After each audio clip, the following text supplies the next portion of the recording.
have to prepare oneself. Don't thought about someone help me. আমাকে সাহায্য করবে তুমি চিন্তা করোই আমার জন্য জায়েজ না। মানুষের প্রতি আকৃষ্ট, মানুষের প্রতি ভালোবাসা, মানুষ সৃষ্টির প্রতি ভালোবাসা, মানুষ সম্পদের প্রতি ভালোবাসা, মানুষ শুধু ভালোবাসায় এমন ভাবে আঁকড়ে ধরে রেখেছেন যে আল্লাহ পাকের ভালোবাসা আমরা ভুলে গিয়েছি, বিশ্বনবীর ভালোবাসা আমরা ভুলেই গিয়েছি। অথচ উচিত ছিল প্রথম আল্লাহ এবং রাসূলকে ভালোবাসবো। পৃথিবীতে প্রথম ভালোবাসাই হবে আল্লাহ এবং তার রাসূলের, তারপরে ভালোবাসাটাই হচ্ছে আল্লাহ পাকের বাকি সৃষ্টি। আমরা আসল জিনিস ভুলে গিয়েছি, আমরা জন্মদাতা পিতাকে ভুলে গেছি। শোষণীয় টানাটান। কোরআনে কারীমের মধ্যে 107 নম্বর সূরাটির নাম সূরা মাউন। এখানে আল্লাহ রাব্বুল আলামিন কাফেরদের কিছু বৈশিষ্ট্য, মুনাফিকদের কিছু চরিত্রের কথা আল্লাহ পাক বলেছেন। এই সূরার মধ্যে 7টি আয়াত, 111টি অক্ষর আছে। যে ব্যক্তি এই সূরাটি একবার পড়বে আল্লাহ রাব্বুল আলামিন তাকে 1110টি নেকি দান করবেন। বলেন সুবহানাল্লাহ। একটা নেকির জন্য হাসরের ময়দানে মানুষ জান্নাতে যেতে পারবে না। হাদিস জানেন না? একটা নেকি। তাহলে এই দুনিয়াতে নেক কামানো কত যে ইম্পর্টেন্ট, এই সংখ্যা বৃদ্ধি করা নেকের অত্যন্ত দরকার। কে বলে ঠিক না? একটা নেকের জন্য মানুষ দৌড়াবে যাবে কার কাছে? আল্লাহ রাব্বুল আলামিন বলেন, ইয়াউমা ইয়াফিরুল মারউ মিন আখিহি ওয়া উম্মিহি ওয়া আবিহি ওয়া সাহিবাতিহি ওয়া বানিহি। অপরাধী যখন ধরা খেয়ে যাবে, দেখা যাবে একটা নেক হইলেই এই মানুষটা আল্লাহর জান্নাতে চলে যেতে পারে। সম্মানিত উপস্থিতি, দৌড়ে চলে যাবে ভাইয়ের কাছে। প্রথম ভাই, এই পৃথিবীতে যত বিপদ পড়ুক প্রথম আসে কে? ভাই। শত্রু থাকলেও ভাই, ঠিক আছে? ভাই দৌড়ে আসে। আল্লাহ বলেন, ওই বান্দা হাসরের ময়দানে চিন্তা করবে আর মনে মনে ভাববে, দুনিয়ার জিন্দেগিতে আমার ভাই তো আমাকে এইভাবে সাহায্য করেছিল। দৌড়ে চলে যাবে ভাই, জিয়া ভাই, হাসিউর ভাই, ও ভাই, আমি একটা মাত্র নেকের অভাবে আজকে জাহান্নাম থেকে জান্নাতে যেতে পারতেছি না। ভাই বলবে, এই আল্লাহ বলছেন, ইয়াউমা ইয়াফিরুল মারউ মিন আখিহি। ভাই যখন এই কথা বলবে, ভাই দৌড় দিবে, একটা দৌড় দিবে, এমন দৌড় দিবে দৌড়ে ধরতে পারবে না। আল্লাহু আকবার। ভাই পালায়ে যাবে, দৌড়াবে আর বলবে, দুনিয়ার জিন্দেগিতে আল্লাহ রাব্বুল আলামিন আমার কোনো ভাই দেয় নাই। তারপরে ভাই ছেড়ে চলে যাবে। ইয়াউমা ইয়াফিরুল মারউ মিন আখিহি ওয়া উম্মিহি ওয়া আবিহি। মার কাছে চলে যাবে, চিন্তা করবে, ভাই যে তো আমাকে হারিয়ে দিয়েছে, আমাকে পাস করে দিয়েছে, আমার মা আমার জন্য দুনিয়াতে কত কষ্ট করেছে, না খেয়ে না পরে আমার মা আমার জন্য জীবন উৎসর্গ করে দিয়েছে। জীবনে যত সমস্যায় পড়েছিলাম আমার মা শুধু আমার জন্য চোখের পানি ফেলেছে। দৌড়ে চলে যাবে মায়ের কাছে। আল্লাহ বলেন, যখন মার কাছে যাবে বলবে, মা দুনিয়ার জিন্দেগিতে তুমি আমার মা ছেড়ে একটা নেক দাও, একটা নেকের কারণে আজকে আমি জান্নাতে যেতে পারতেছি না। মা বলে দিবে, এই তুই কেন রে? দুনিয়া তো আমার কোনো বিবাহ হয় না, আমার কোনো সন্তানই নাই। আল্লাহু আকবার। ওই মানুষটা মার কাছে চলে আসবে। ইয়াউমা ইয়াফিরুল মারউ মিন আখিহি ওয়া উম্মিহি ওয়া আবিহি। বাবার কাছে চলে যাবে, এই বাবা আমার জন্য হালাল ভাবে হারাম ভাবে মানুষকে ঠকায়া কত পরিশ্রম করে দুনিয়ার জিন্দেগিতে দুনিয়াটা ভরপুর সম্পদ আমার জন্য রেখেছিল। বাবা কতটুকু মহব্বত তুমি করেছিল, একটা নেকের কারণে আজকে জান্নাতে যেতে পারতেছি না। বাবা বলবে, আমার দুনিয়ার জিন্দেগিতে কোনো সন্তান ছিল না। আল্লাহর কোরআনের কথা, যেই সন্তানের জন্য, যেই ফ্যামিলির জন্য আমি হারাম ভাবে উপার্জন করতেছি, আপনি নিজে ডিক্লেয়ার দিবেন আমার কোনো সন্তান ছিল। তারপরে চলে যাবে সহিবাতি, নিজের স্ত্রীর কাছে চলে যাবে, ওগো আমার স্ত্রী, দুনিয়ার জিন্দেগিতে প্রাণের চেয়ে বেশি ভালো আমাকে বেশি ছিল। ও প্রাণের স্ত্রী একটা নেক, আজকে আমি বিপদে আছি একটা মাত্র নেকের জন্য। স্ত্রী বলে দিবে, কে বলেছে তুমি আমার স্বামী?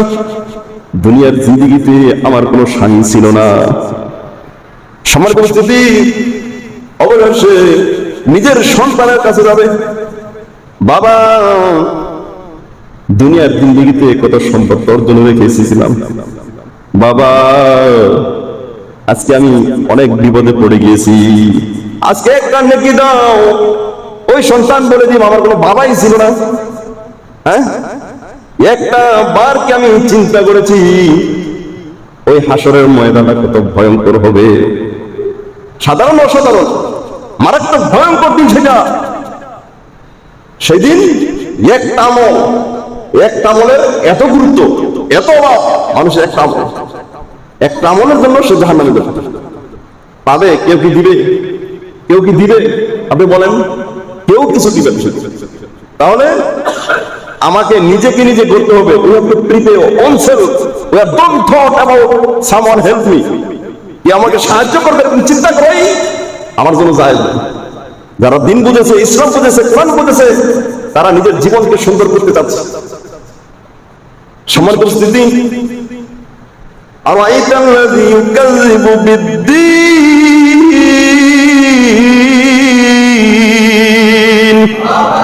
ও নবী, আপনি ওই লোকটাকে দেখেছেন যে পরকালকে অস্বীকার করে, বিচারের দিনকে অস্বীকার করে। এই সূরাটির সারে নজর হচ্ছে মিস্টার আবু জাহেল।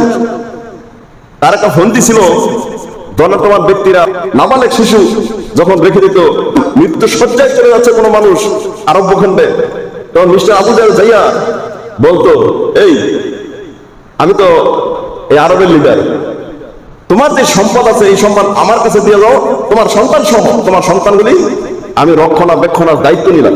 এক ব্যক্তি এরকম তার ধনত্ববান অনেক সম্পদ, এই সম্পদ যে লিডারের কাছে দিয়ে গেছে। কি বলেন, আমাদের প্রধানমন্ত্রী যদি কোনো কিছু বর নেয় বা রাষ্ট্রপ্রধান যদি কারো বর নেয়, আমি দেখছি, কি বল সাহস আছে না একটা? ঠিক আছে, তোমাকেই এই সম্পদগুলো দেওয়া হলো। যখন সম্পদ দিল, ওই শিশুরা বড় হলো, বললো যে আমাদের লিডার আবু জাহেল যে সম্পদ আমার বাবা দিয়েছিল, ওই সম্পদগুলো আপনি ফিরিয়ে দেন। আবু জাহেল ওই শিশুটাকে মারতে মারতে ঘর থেকে বের করে দিল। ওই শিশুটা বিশ্ব নবী মুহাম্মদ রাসূলুল্লাহ সাল্লাল্লাহু আলাইহি ওয়াসাল্লামের দরবারে গেল। ও আল্লাহর নবী, আমার বাবা সম্পদ রেখে গিয়েছিল এই অবস্থা। আল্লাহর নবী বলেন, এই আবু জাহেল, তোমার কি আল্লাহর কোনো ভয় নেই? তুমি বিচারের চিন্তা করো না? এমনি তো তুমি জাহান্নামী। ওই আবু জাহেল, এই শিশুর যত সম্পদ আছে সমস্ত সম্পদগুলি ফিরিয়ে দাও। বলতে দেরি আর দেরি করে নাই। তখন তার ছেলেপেলা যারা আছে বলে যে আমাদের মহামান্য লিডার, আপনি কোন প্রকারের সম্পদ দেন না কারো, এই শিশুর সম্পদ এইভাবে ফিরে দিলেন। কয় তোমরা জানো না, আমি দেখেছি এই শিশুর পাশে একটা লোক দাঁড়িয়ে আছে, বিশাল বড় তরবারি নিয়ে, মনে হচ্ছে যেন আমার গর্দানটা উড়াই দিবে, মনে হচ্ছে আমার গর্দান শেষ হয়ে যাবে, আমাকে তো আপনি বাঁচতে হবে। এই কথাটা আল্লাহ বলেছেন,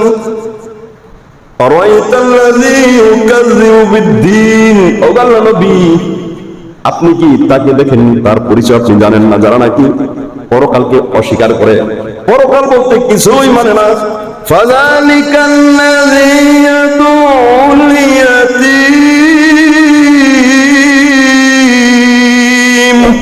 যারা এতিমকে গলা ধাক্কা দেয়, এতিমকে যারা ভালোবাসে না, এতিমের সাথে যেই মানুষগুলি দুর্ব্যবহার করে, আল্লাহর নবী এই মানুষগুলি পরকালকে অস্বীকার করে। এতিমকে ভালো বাসতে হলে এতিমের মাল অন্যায়ভাবে খাওয়ার কোনো সুযোগ আছে? বহু মানুষ এমন আছে, ভাই মারা গেছে, বাইশটার সম্পদ দেয় না, আছে না নাই?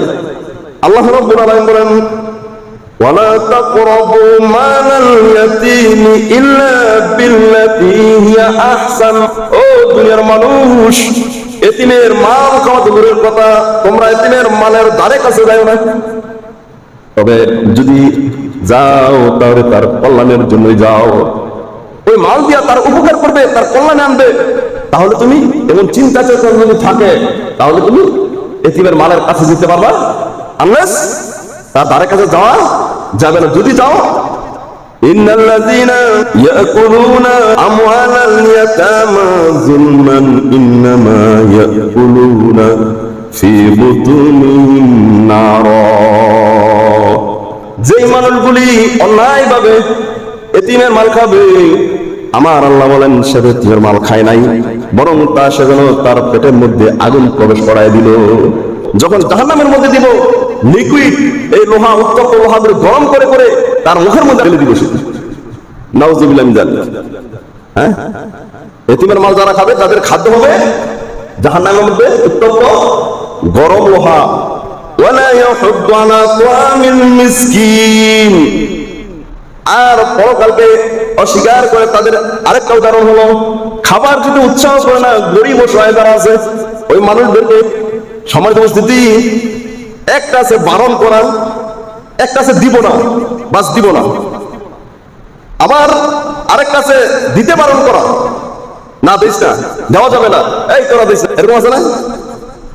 আর যদি একটা মানুষ অসহায় গরিব যারা আছে তাদের উৎসাহ দেয় কেউ, এই হাজির ভাই, সভাপতি সাহেব, সাধারণ সম্পাদক, আপনারা যারা আছেন ওই লোকটারে কিছু দিয়ে দিন, কি বলে এরকম বললে? যারা নাকি পরকালকে অস্বীকার করে তাদের আরেকটা চরিত্র হচ্ছে তারা অসহায় গরিব দুর্দশা মানুষের পাশে দাঁড়ায় না এবং তাদেরকে সম্পদ দিতে, মাল দিতে, খাবার দিতে উৎসাহ করেন। মা সাআলাকুম ফি সাকার। বলা হবে, হে আল্লাহর বান্দা, আজকে কেন জাহান্নামে আসলা? ক্বালু লাম নাকু মিনাল মুসাল্লিন।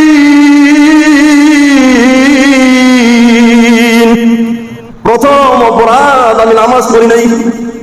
এই জন্য মিয়া ভাই, যত ভালো কাজ আপনি করেন দুনিয়ার মধ্যে, আপনার জীবনে যদি নামাজটা সুন্দর না থাকে, তাহলে মনে রাখতে হবে দুনিয়ার মধ্যে বিচারণশীল একজন জাহান্নামী মানুষ।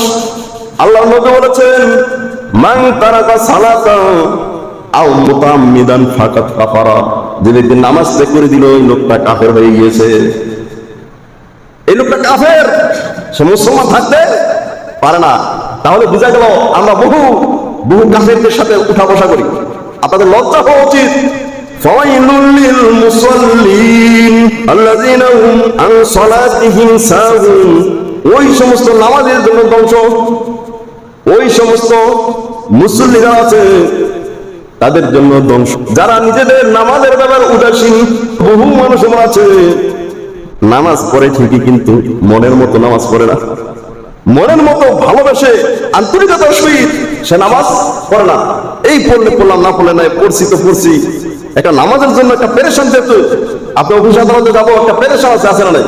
হ্যাঁ, তারপরে নামাজটাকে সাজানো বুঝানো, আমি কি সূরা কেরাত ঠিক হয়েছে কিনা, আমার তাসবিহ তাহলিল ঠিক হয়েছে কিনা, আমি যে মসজিদে এসেছি আমার কাপড়, আমার জামা কাপড় এগুলি কি সঠিকভাবে আছে কিনা, আমি কি পবিত্র কিনা, ভালোভাবে আছি কিনা, আমি আল্লাহর সামনে উপস্থিত হবো। আল্লাহ পাক বলেন, কিছু মানুষ এমন আছে শুধু নামাজই পড়ে, আসলে সে নামাজের ব্যাপারে বেখবর, উদাসীন। এই মানুষটা অপরকালকে বিশ্বাস করে। তাহলে নামাজের যত্ন নিতে হবে। আল্লাযীনা হুম ইউরাউন। আর বহু মানুষ এমন আছে নামাজ পড়ে মানুষের দেখানোর জন্য, আছে না নাই? মানুষকে দেখাবার উদ্দেশ্যে বহু মানুষ এমন আছে যারা নামাজ পড়ে, এই মানুষগুলো পরকালকে অস্বীকার করে। মানুষকে দেখাবার জন্য বিশেষ করে আমাদের দেশে যখন নির্বাচন আসে, প্রত্যেকটা প্রার্থীর সুন্দর জামা, একেবারে পাঞ্জাবি, একেবারে না সে প্যান্ট শার্ট দেখছেন কিন্তু পাঞ্জাবি আর টুপি থাকে। এখানে নামাজের সময় হতে দেরি, রাস্তার পাশে যেখানে মসজিদ আছে দৌড়ে সেখানে চলে যায়। কথা বলবেন? হ্যাঁ, আল্লাহ পাক বলেছেন বহু নামাজ এমন আছে যেই নামাজগুলি স্বার্থের জন্য নামাজ পড়ে, মানুষকে দেখাবার উদ্দেশ্য নিয়ে সে নামাজ পড়ে। বহু মানুষ এমন আছে মসজিদে এসে সুন্দর করে নামাজ পড়ে, বাসায় বলে কি রূপ কি সেইটা কিছুই বোঝা যায় না, আছে না নাই? বহু মানুষ এমন আছে, মানুষ তাকে আছে তার নামাজটা সুন্দর, কেউ নাই তার নামাজের কোনো খবর নাই। হ্যাঁ, আল্লাহ বলেছেন এমন নামাজ তুমি পড়ো না যেই নামাজ আমি আল্লাহর জন্য হয় না। সুতরাং ফালিয়াবুদু রাব্বা হাযাল বাইত, এই ঘরের মালিকের ইবাদত করো। আল্লাযী আত'আমাহুম মিন জু'ইন ওয়া আমানাহুম মিন খাউফ, যিনি তোমার ক্ষুধায় খাদ্য দান করে আর ভয়ের সময় নিরাপত্তা দান করে, সে আল্লাহ রাব্বুল আলামিনের ইবাদত করো। এটা আল্লাহ পাকের কথা। একনিষ্ঠভাবে খালিসভাবে আমরা যত ইবাদত করি সমস্ত ইবাদতগুলি করতে হবে কিসের উদ্দেশ্যে? আল্লাহ পাককে ভালোবেসে আল্লাহর সন্তুষ্টি অর্জনের জন্য আমাদেরকে ইবাদত করতে হবে। ওয়ায়ামনাউনাল মাউন,